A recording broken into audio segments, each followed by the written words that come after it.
Dernière édition de Métro News pour cette semaine. Madame, monsieur, bonsoir. Bienvenue.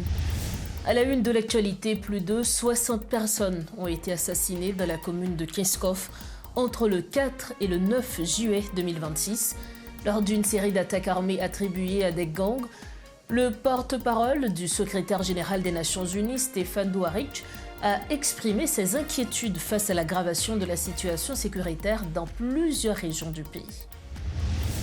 Les autorités américaines de l'immigration ont rapatrié jeudi 111 migrants haïtiens au Cap-Haïtien, selon l'Office national de la migration. L'ONM dit craindre une hausse des expulsions et estime que le pays pourrait recevoir jusqu'à 250 déportés par semaine. Également à la une, le Conseil électoral provisoire a prolongé jusqu'au 31 juillet la période d'enregistrement des groupements politiques. Cette décision fait suite aux demandes de plusieurs organisations politiques selon une note publiée jeudi par l'institution électorale.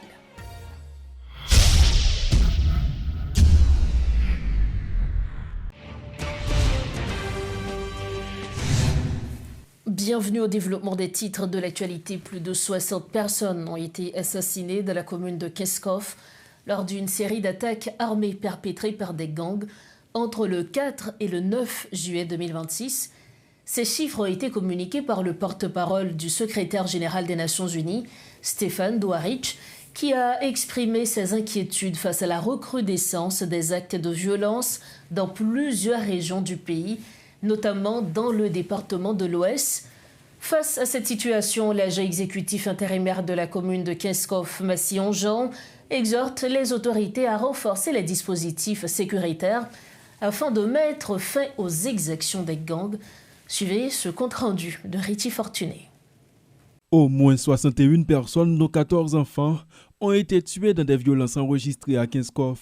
Ces chiffres alarmants témoignant de l'ampleur de la situation ont été communiqués par Stéphane Dujarric, porte-parole du secrétaire général des Nations Unies, citant des organismes de droits humains œuvrant en Haïti. Les victimes ont été abattues alors qu'elles tentaient de fuir dans leur maison ou après avoir croisé des membres de gangs sur des routes et des sentiers. La majorité des victimes ont été recensées dans la zone de Robin. Dans les zones touchées, de nombreux habitants ont abandonné leurs biens et leurs activités économiques. Des déplacements aggravent une crise humanitaire déjà marquée par l'insécurité alimentaire et le manque d'abris adaptés. Contacté à ce sujet, le maire principal de la commune, Massillon-Jean, s'alarme. Effectivement, il y a un pile monde qui mourit, il y a un pile monde que jusqu'à présent, il n'y a pas de nouvelles. Parmi lesquels, il y a 5 petits monde qui étaient échappés en bas violence, monsieur bandit armé ça que nous avons repéré dans une tête bois pain. Parce que maman était pour un balle dans j'arrête li et puis papa était pour un balle dans pied et nous arrivé prendre moun sa yo ce sont des rescapés et après 9 jours et hier nous arrivé transporter yo sous cabane l'hôpital et prendre soin que kayo mérité. Son situation difficile, son situation écœurante côté maman pas ka wè petite pas ouais maman, papa pas de coca ouais petit yo. Les membres de gangs maintiennent leur présence dans la commune où la situation demeure précaire depuis le 9 juillet 2026, souligne le magistrat. Alors que les attaques des gangs se poursuivent dans plusieurs localités de Kinskov, Massillon-Jean exhorte la population à suspendre toute forme de collaboration avec les bandits armés. Il réclame également des mesures plus fermes contre ceux qui, selon lui, alimentent leur réseau de soutien. Faut gagner toute force qui réunit, font synergie, l'armée d'Haïti, la police, nous-mêmes, autorités locales avec société civile là, nous là pour accompagner eux, parce que force de répression des gangs là qui présents sur le territoire là, task force là, parce que toute unité dans la police, parce qu'il faut qu'on fait ce qui fait pour résoudre le problème Kinskov là, parce que si Kinskov tombe, Fermat a tombé, Thomas a tombé, La Boule a tombé, Pétionville a tombé et je pense qu'elle a affecté tout le département de l'Ouest. Et ça fait nous-mêmes, nous avons campé bon pouvoir, bon gouvernement, bon la police, bon l'État, pour permettre qu'ensemble, nous continuions la bataille là jusqu'à ce que nous arrivions à libérer Kinskov. Une situation alarmante dont les conséquences sur la population sont visibles et qui ne laisse pas les principales organisations de défense des droits humains du pays dans l'indifférence. Face à la recrudescence des attaques menées par les bandits sur plusieurs fronts, elles appellent les autorités à prendre des mesures urgentes pour assurer la protection des populations civiles. Au mois de juin, les violences des groupes armés ont provoqué de nouveaux déplacements en Haïti, avec 5000 personnes contraintes de fuir à Cité-Soleil, tandis que les départements de l'Ouest et de l'Artibonite restent les plus touchés, selon l'Organisation internationale pour les migrations. À Inch, 1491 déplacés ont été relogés dans un centre de transit après avoir vécu dans des écoles surpeuplées. L'OIM a parallèlement acheminé des stocks d'aide humanitaire destinés à 5000 familles et prépositionné du matériel avant la saison cyclonique.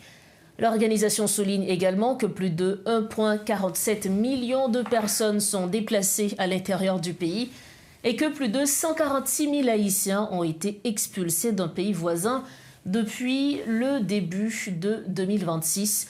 Elle met également en avant un programme de réintégration axé sur l'élevage et l'agroécologie afin d'aider les personnes de retour à reconstruire leurs moyens de subsistance.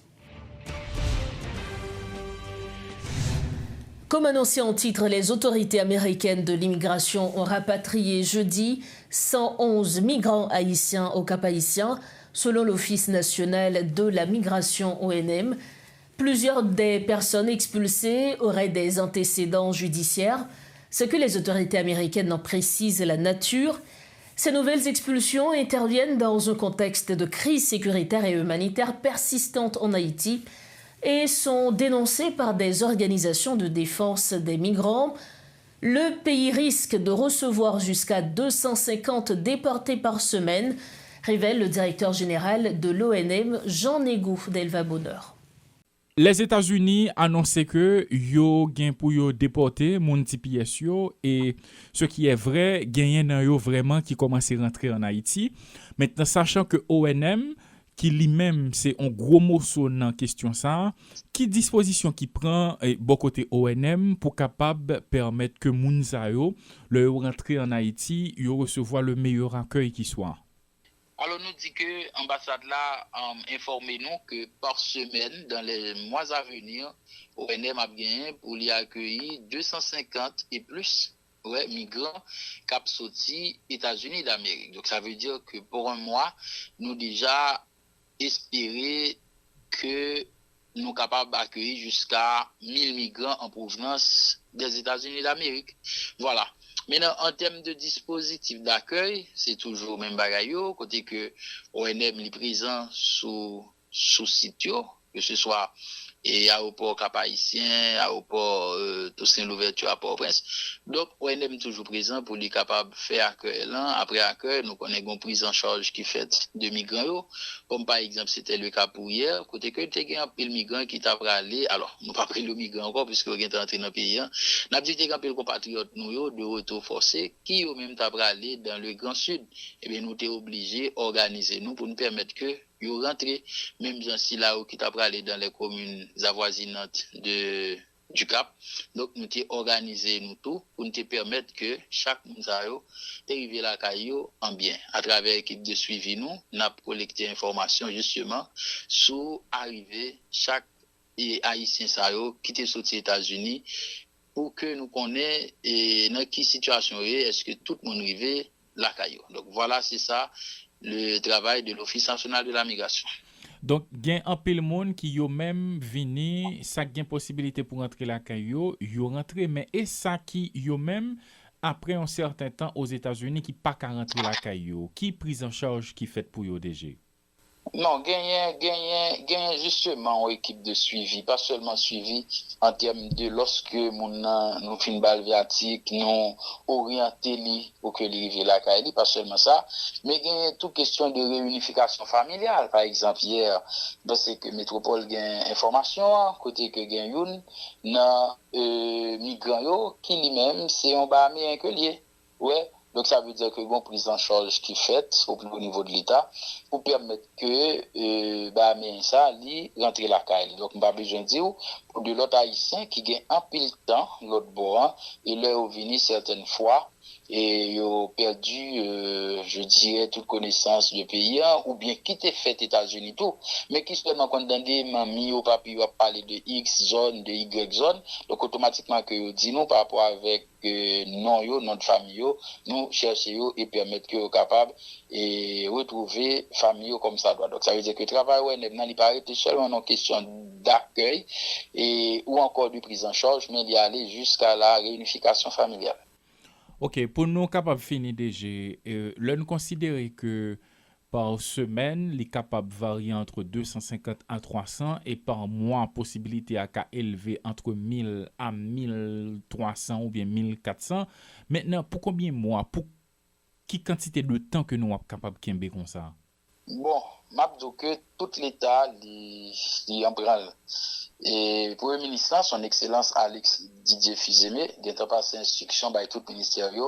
Et là, il y a une task force qui est créée, dirigée normalement, alors coordonnée par le ministère des Finances, ministère de Planification, ministère de l'Intérieur et ministère des Affaires sociales également.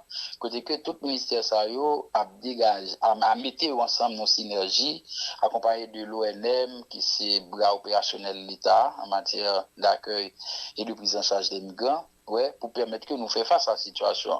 Maintenant, dire pour combien de temps, nous ne connaissons pas. D'ailleurs, ce n'est pas haïtien, l'État haïtien qui m'a dit à ce que vous retournez, ça veut dire que ce ne sont pas des rapatriés, mais c'est plutôt des mondes que vous déportés, c'est des refoulés.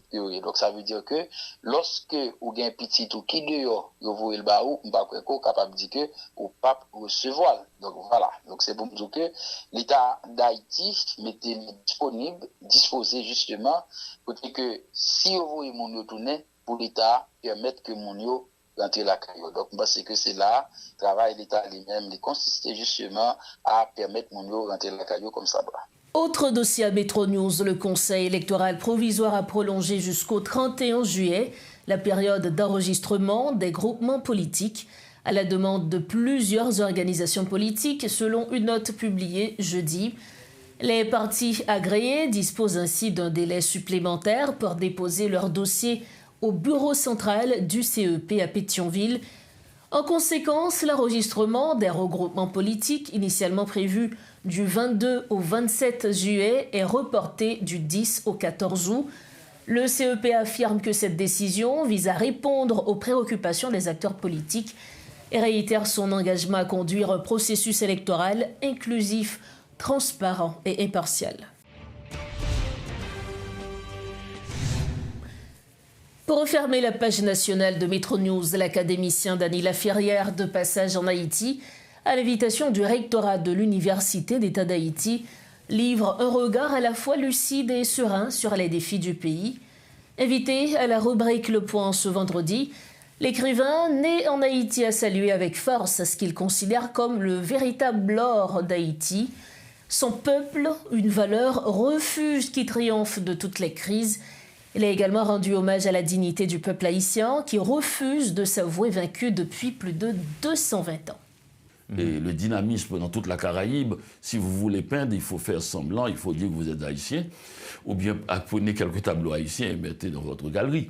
Mais je veux dire, il n'y a pas un seul dynamisme. Ce dynamisme dont je vous parlais fait que Haïti est un peuple beaucoup plus dynamique que les Américains, comme je vous ai dit. Les Américains. Moi, je circule aux États-Unis, je passe dans des petites villes pauvres, vous demandez la route, les gens vous répondent ça vient. Ils ont peur de vous, vous êtes qui? Ça vient. En Haïti, vous demandez la route, les gens se déplacent pour aller vous montrer la route.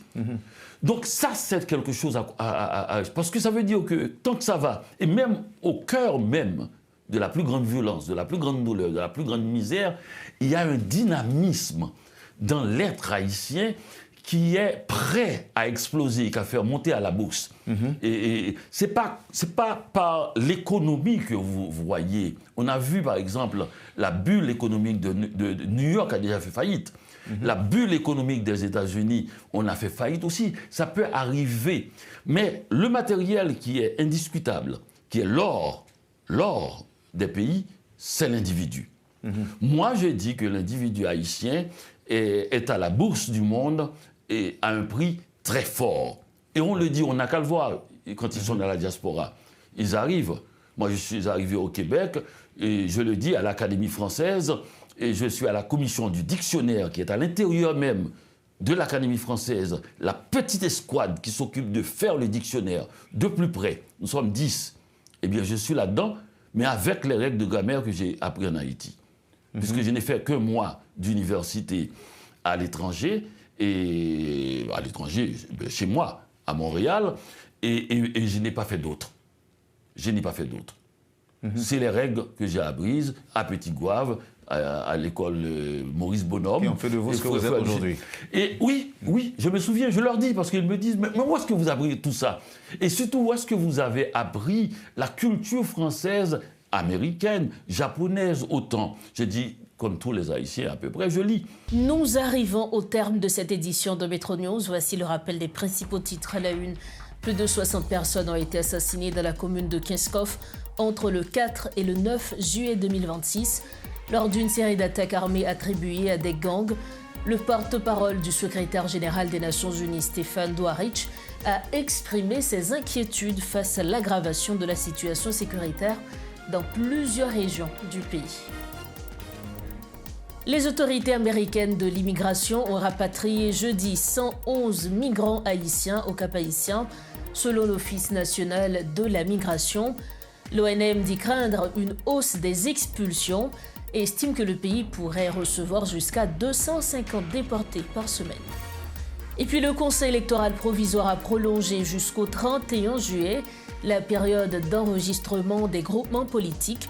Cette décision fait suite aux demandes de plusieurs organisations politiques, selon une note publiée jeudi par l'institution électorale. Voilà ce qui met fin à cette édition de Métro News. Merci infiniment de l'avoir suivi. C'est le week-end. Profitez bien de la vie et surtout rejoignez-nous sains et saufs lundi prochain, toujours sur Métropole.